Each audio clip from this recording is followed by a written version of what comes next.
పేదింటి గడపల్ల వెలుగుల దీపాలు జగనన్నా నీ పాలన నువ్వు లేక బతుకులన్నీ సీకటైపోయే చూడన్నా ఈ రోజున రైతు రాజుగా రాజ్యము జగనన్నా నీ పాలన నేడు కాడి ఇరిగి ఓ సద్గురు సాయి, నీవు పావనమూర్తివి.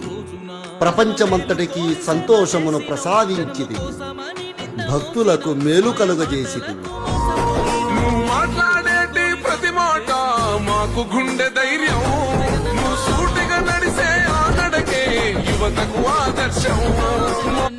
ఎవ్వలడ్డొచ్చి ఆపిన జననేత జగనన్న కొరకు కదిలేము మేము సైతం. జగనన్న వెలుగు